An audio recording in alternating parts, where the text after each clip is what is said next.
So Don, we saw the clip obviously went out on social media. What was it like to give a guy 5 pucks after a game? That was fun. That was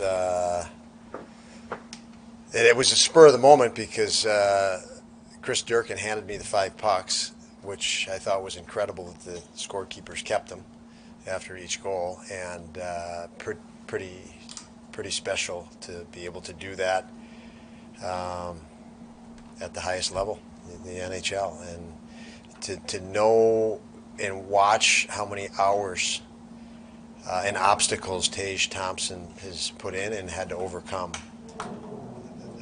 made it really, really special to be handing them to him and the whole group of guys. I said this morning to the group that as a coach, it's very enjoyable to see the rest of the team participate in each person's success. And they were unbelievably happy for Tage each goal as it progressed through that game last night, and happy for him after the game and this morning. And that says a lot, especially at this level where it's a business, that you're that happy for your teammate and you can share in that joy together. And as a coach, that's pretty neat. In baseball, when a guy throws a no-hitter, everybody asks, "Wow, how did you feel in the bullpen? Did you sense it was a different day?" I mean, maybe you don't sense that during the day in hockey, but as that game started real early, did you just get a feeling something was different, the way they were cooking that quickly?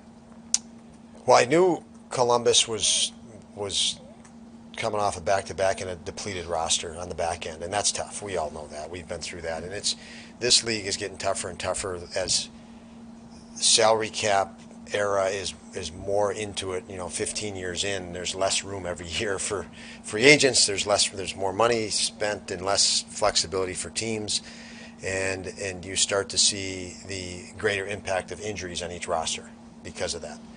And we went through it during our 8-game stretch. We went through it for a couple of months last year where we were leading the league in injuries, man games missed, and it is no fun. And you're getting rated and judged about how bad you are at this and bad you are at that. And in reality, it's hard to rate all these teams around the league until they're healthy. And so we knew going in last night they were banged up and a little bit down, and then we just hit a rhythm. They got in some penalty trouble. Our power play's been clicking pretty good. And then obviously Tomer's been clicking pretty good. So was Dylan. Dylan scored the first goal, and then Tomer the next couple on the power play. So yeah, I think everything lined up for that occurrence. Don, Tage has made no secret that the confidence of the faith that the team and you have placed in him. When you made the switch, had him switch the center, could you have envisioned that he would have blossomed to this extent? Yes, because I have other players that I'd coached in this league doing similar. And so I've seen him with elite players in our league at the ages 16, 17, 18 that were doing what he's doing now. And so that's the comparable. I've been on the ice with players like that. And so you have the hindsight that, well, Tage is every bit as talented as this guy and that guy and that guy. So, and you see the way he's working, that the potential is there. Now, what can we do on our side to help him, because he's putting the work in and his talent is seen. So, yes, I don't. If someone asked me last night, I think Paul did, am I surprised? No, I'm not surprised at all. He's very talented and he puts the work in. When you got here, having known him, could you have? I mean, what did you see in that player, knowing that he was going through some tough times? And how low did he get, and did it concern you? It always concerns you when a player is, hungry for more and committed for more, and they don't yet have it. One reporter asked me last week, they were doing a story on Tage, and they said when Tage was down. I said, Tage was never down. Some guys get down and they never come up and they dwell. Tage was never not battling and scrapping and fighting before he got in the lineup when he had to play games in the American League, whatever it was. He was never down, and that's a big difference. That's a whole trait of difference. He was battling. He was committing more. He was finding ways to add to his game to make his game better. So, all the drama we want to put into it and say hardship, the guy was behind the scenes doing all the right things. He just needed opportunity. Like, we all need opportunity in life. You can train all you want. Somebody's going to give you an opportunity in any business and anywhere.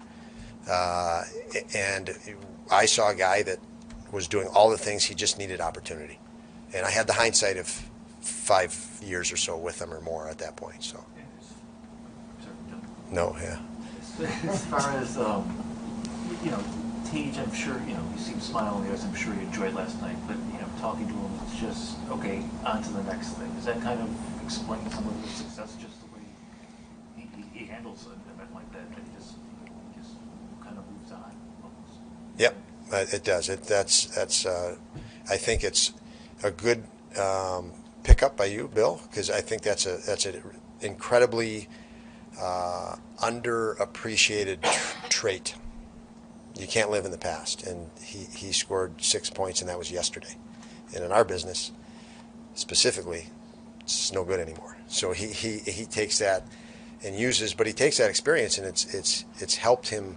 It's elevated his self-expectation. It's elevated his confidence in his own ability. It's elevated our team's confidence in his ability, and on and on and on. So there's a lot of things that do, there's a lot of benefit to that, but you move on. And even when he scored his 30th last year, we had a quick talk on the bench, and everybody was all excited. And I think probably the two people that were least excited were Tage and myself.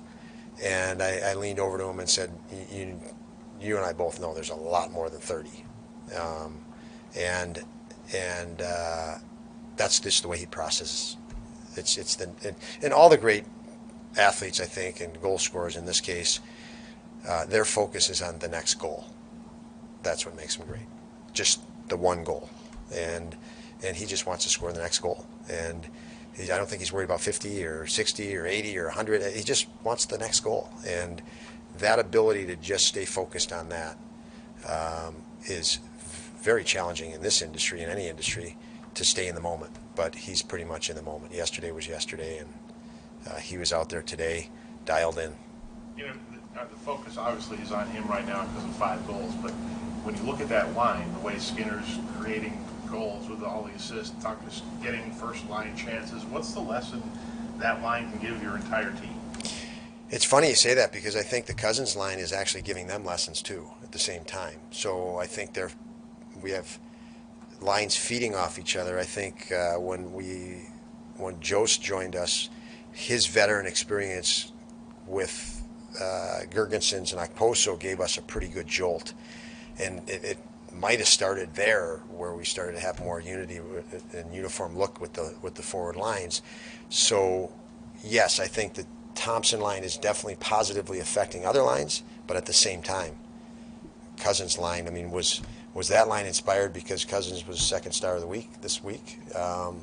Probably influenced in some way in regard to that. So the competition amongst the group in a healthy manner is elevated, because we have, those 3 lines specifically have been really good. Krebs comes back in the lineup, and obviously you guys see his standard is much higher for himself based on what he's watching. And he jumps on that ice and he knows, boy, the standard's elevated. I need to elevate. And we saw that with him, and he looked great last night as well. So I think they're all feeding off of each other. Is a much better, more comfortable saying that than that it's one line leading the way. Tom, you've coached a lot of games at a lot of levels. Have you seen a performance like Tage's at all anywhere you coached? Yeah, we had a guy score 5 goals in a championship playoff. That was pretty amazing. But yes, great athletes tend to do great things, and it's funny. You probably flip on to sports tonight, and there'll be somebody doing something great because it's professional athletes. So yeah, I don't want to diminish what Tage did by any means, but he's capable of it. Guys are capable of it, and a lot of times lost are the guys don't quite know what they're capable of. They know they're good, but they don't know that they can, hold so many magic moments. And I think, that's what's exciting about sports. So, yeah, I've been fortunate to be around lots of pretty darn exciting things, and last night was another one of them. On the note of these guys feeding into each other and encouraging each other, Tuck and Skinny had career nights last night too, and obviously that's easy to come by when you're stacking up so many goals. But when it comes to a situation like this where these guys are feeding into each other and you're seeing things click on that level, is this a moment where, as a coach, you can kind of take maybe a step back in that sense and know that they're keeping the ball going, or how do you enable that momentum to continue? Yeah, well, I told Nicole as I walked in here today that I'm probably more ornery today than recently, just because you competitively, I do love our synergy. I think, a big consideration for me always in coaching is how do you create an environment where synergy takes place. And sometimes you just got to get out of the way as a coach. You have a lot of authority as a coach, but that authority can really screw things up fast. And there's times you get out of the way, and you have to get out of the way in order for synergy to be created. And that cannot happen if you don't have great leadership in the room and guys that take initiative and guys that care about their team and teammates and work. And so we have that part. I'm very comfortable in that. Now and with that synergy comes confidence. Now you've had ability as a coach to maybe push harder where you couldn't push quite as hard prior. And that's how I feel with this group. This group is very, very capable of maybe more things than they can see, but they're not there, and there's a long way to go. Again, we caught a team. My opinion, we caught a team last night that was vulnerable, and we took advantage of it, which is really good. But the next night out, we play Pittsburgh tomorrow, and again on Saturday, and they are a damn good hockey team, as we know. And all our fun from last night ended right when that buzzer rang, and it's back to business. When it comes to Tage's size, usually those guys become defensemen. Do you recall coaching or even watching back in the day any player with that kind of size, with that kind of skill that played for him? Yeah, that's. I mean, he's the athletes are bigger and bigger today, obviously. But that's 6'7". I don't think I've coached another guy 6'7" over the years. There's not been too many of those guys in the NHL even, so I'd have to say no on that. How did you fit them all in? That's good. I was struggling. I had a couple in each pocket, one in my hand, and but I was wedging them in there. But it was awesome to see that. Like I said, Chris Durkin had all 5 pucks already labeled after the game, and I don't know what we would have done if he got his 6th late, but yeah, no, it was pretty neat experience. Deeper pie. Yeah, I don't think I'll be redoing my suits anymore for deeper pockets, but that was nice. So thank you, guys. Thank you.